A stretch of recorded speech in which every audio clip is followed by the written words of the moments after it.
Good evening. This lovely evening is the ninth Sunday after Pentecost. And for those of you who got up late or didn't make it to church, if church was open in your vicinity, I'd like to share some thoughts about the lessons of today. And they present us with a real contrast.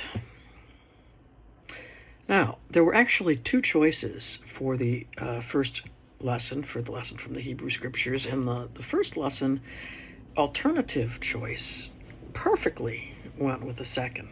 But being the kind of contrarian person, I guess, that I am, I chose the two that really contrast with each other. And I think we're going to see tonight a contrast between what happens when we take what is not ours and what happens when we give whatever we've received. One will lead to pain and to death and have repercussions for generations. And the other will lead to fullness and a satisfaction and a plenitude that can only portend what we would like to believe is in store for all of us and for the whole world. So the first lesson is again from the book of the second book of Samuel. And it's a well-known story, which I think is a fascinating story. In part, it's going to demonstrate that Israel indeed has a king like the nations now in David. And even though David is without parallel as a leader, a king in the history of Israel, he is a very human and therefore broken person in many ways. And so we begin in the spring of the year, the time when kings go out to battle. David sent Joab with his officers and all Israel with him. They ravaged the Ammonites and besieged Rabbah, but David remained in Jerusalem. Now, just at the beginning, I have to point out that every spring was the season in which kings went out to battle. It's when the weather permitted large groups of men to kill each other.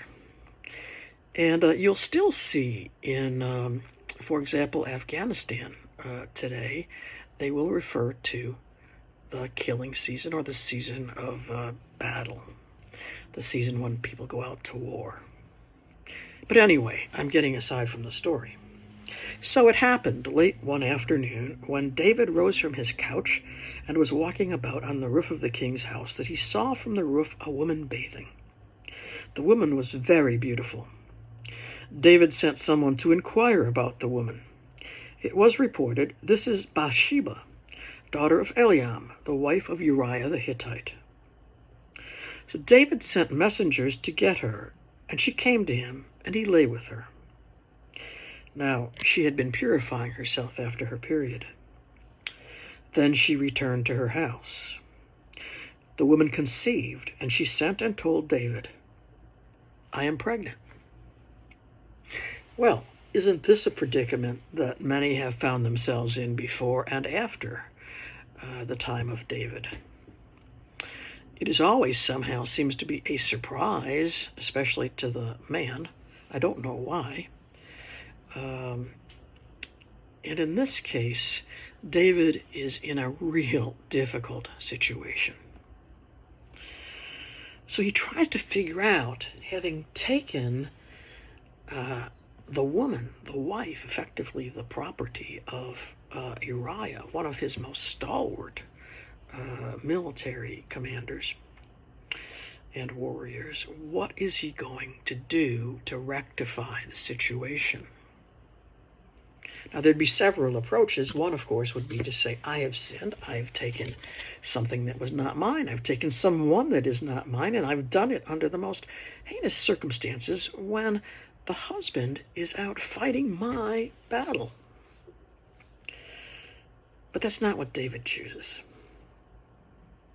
Rather, David sent word to Joab, "Send me Uriah the Hittite." And Joab sent Uriah to David. When Uriah came to him, David asked how Joab and the people fared, and how the war was going. Then David said to Uriah, "Go down to your house and wash your feet." Now, this is not only something that would be typical after coming from a long journey, but in fact, it's a euphemism for go have sex with your wife. David presents this as kind of a well-earned reward for Uriah. Uriah went out of the king's house, and there followed him a present from the king. But Uriah slept at the entrance of the king's house with all the servants of his lord, and did not go to his house. When they told David Uriah did not go down to his house, David said to Uriah, "You have just come from a journey. Why did you not go down to your house?" Uriah said to David, "The ark of Israel and Judah remain in booths, and my lord Joab and the servants of my lord are camping in the open field. Shall I then go to my house to eat and to drink and to lie with my wife? As you live and as your soul lives, I will not do such a thing." David now is in a quandary. He has, first of all, been foiled by a just man, and a man who has loyalty and piety and concern for his fellow soldiers and for his own purity and focus in mind. And so David's got to figure out another thing. What's my next move? And of course, again, trying to substitute the husband for the lover is not a particularly original thought. But be that as it may. So David said to Uriah, "Remain here today, and tomorrow I will send you back." So Uriah remained in Jerusalem that day. On the next day, David invited him to eat and drink in his presence and made him drunk. And in the evening he went out to lie on his couch with the servants of his lord, but he did not go down to his house. And so David takes the bounty of his house, the food, the drink, the wine, the pleasure, and plies Uriah with it. David is now giving of his bounty, but of course not without an ulterior motive. He figures, I'll get him drunk, and then he'll go have sex with his wife, and this will be taken care of. But even in his inebriated and satiated state, Uriah doesn't take the bait. He's too good of a man. He's too loyal, as I said, too pious, and too concerned. David makes a third move now. And this is one that is really dark. In the morning, David wrote a letter to Joab and sent it by the hand of Uriah. And in the letter he wrote, "Set Uriah in the forefront of the hardest fighting, and then draw back from him so that he may be struck down and die." So now, for having taken what was not his, and having failed to be able to cover it up by some of the oldest tricks in the book, David takes the power that he has as the king. The power that he has as the one who sits effectively in the place of God, of the Lord, who had up until the reign of Saul been the king of Israel. He takes that power and he uses it not to create life as the Lord would have and did in his kingship over Israel, but to bring death. Because with Uriah out of the way, David can now weave any story that he wants.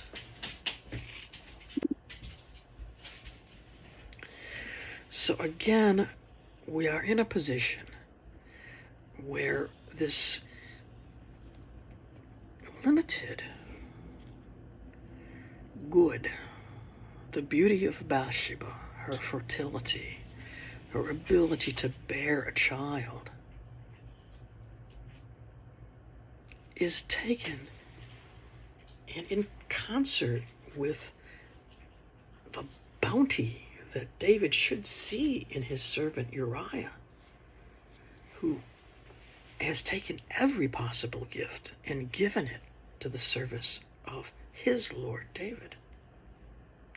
David takes this and turns it so that it becomes a tale of emptiness, of brokenness, of darkness, and of death.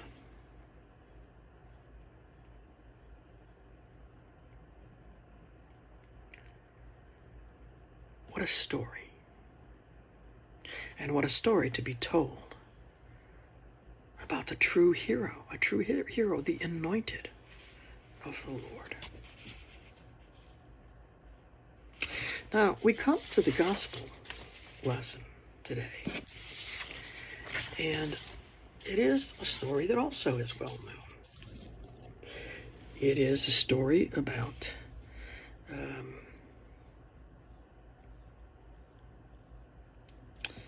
losing nothing, rather than the first story, which is almost in a sense about losing everything: honor, position, purity. Well, and this story, by the way, parallels another story that is also in the kind of court history in which Elisha is going to be the one who distributes bread to a multitude. But Jesus goes to the other side of the Sea of Galilee, also called the Sea of Tiberias. A large crowd kept following him because they saw the signs that he was doing for the sick. Jesus went up the mountain and sat down there with his disciples. Now, the Passover, the festival of the Jews, was near.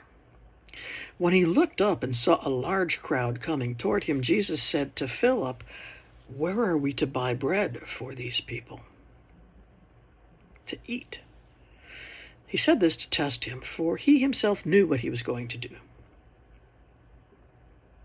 Philip answered him, 6 months' wages would not buy enough bread for each of them to get a little. One of his disciples, Andrew, Simon Peter's brother, said to him, "There is a boy here who has 5 barley loaves and 2 fish. But what are they among so many people?" Barley loaves, by the way, was not the most desirable form of bread. So aside from its sort of paucity, it's also not the refined wheat flour that the wealthy would eat. So Jesus says, "Make the people sit down." Now, there was a great deal of grass in the place, so they sat down, about 5,000 in all. Then Jesus took the loaves, and when he had given thanks, he distributed them to those who were seated. So also the fish, as much as they wanted.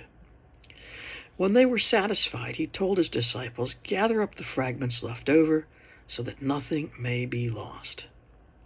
So they gathered them up, and from the fragments of the 5 barley loaves left by those who had eaten, they filled 12 baskets.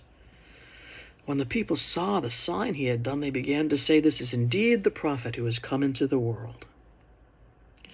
When Jesus realized that they were about to come and take him by force to make him king, he withdrew again to the mountain by himself.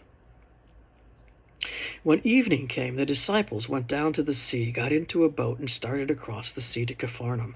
It was dark, and Jesus had not yet come to them.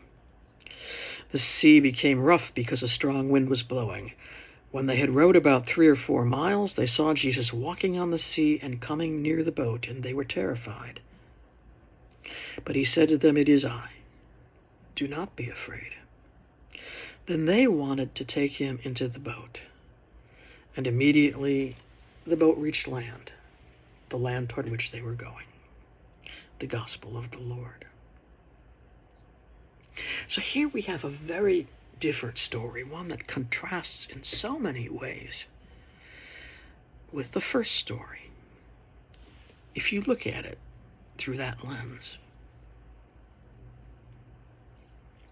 Here, Jesus, remember, the son of David, very important for different strains of the gospel.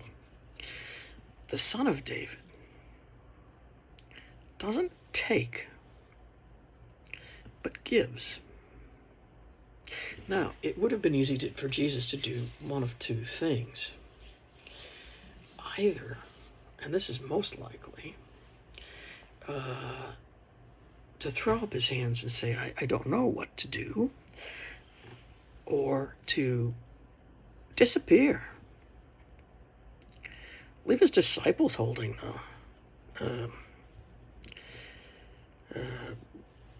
boats, so it were.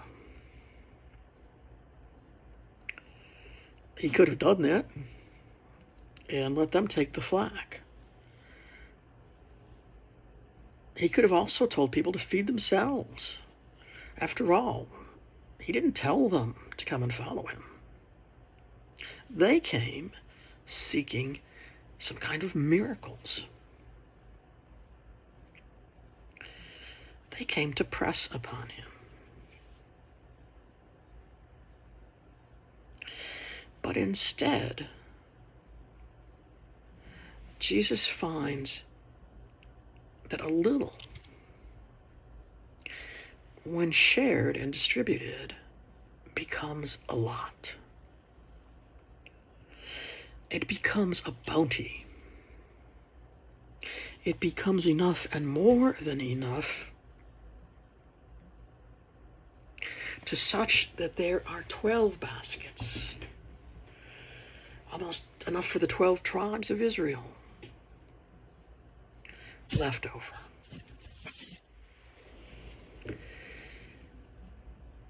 There is bounty at this feast. The same way there was bounty in the house of David when Uriah was invited.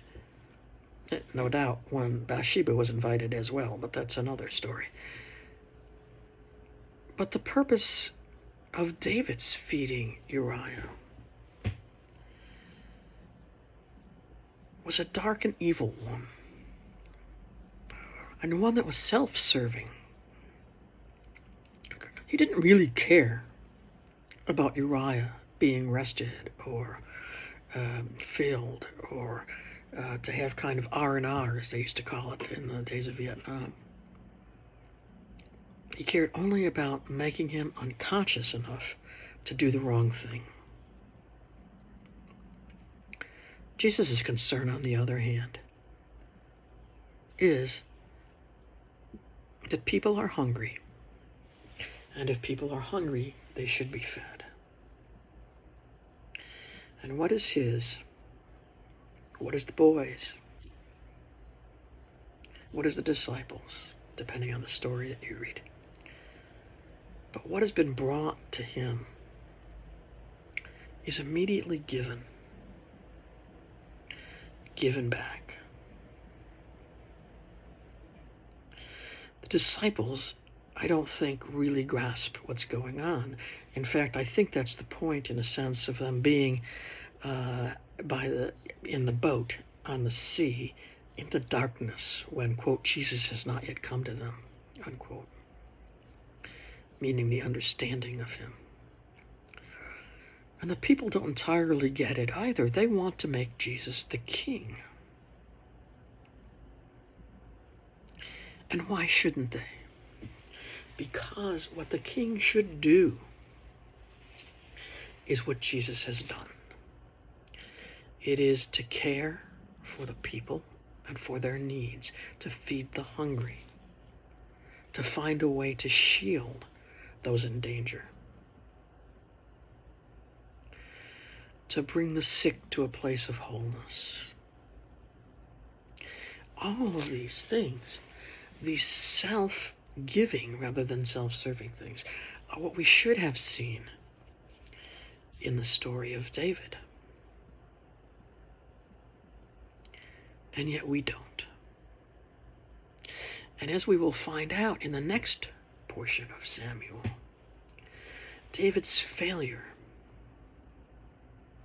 both with Bathsheba and then with the compounding, kind of Richard Nixon-like, of the attempt to cover up the sin and then finally to send this loyal servant to his death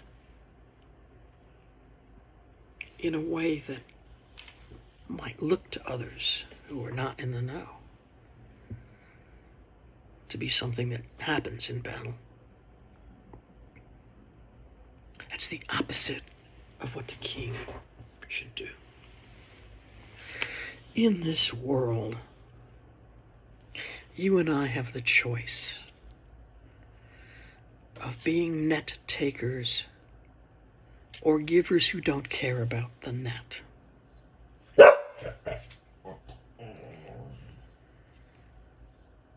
Because there is no net zero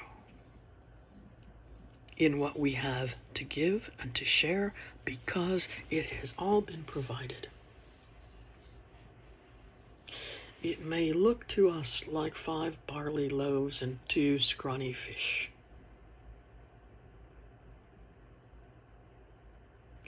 But in the hands of those who are lovers, carers,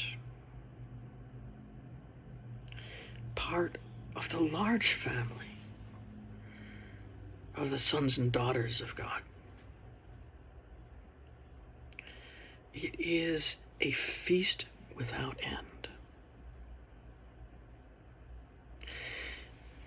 And that notion of the bounty that multiplies until every person is satisfied to the extent that they need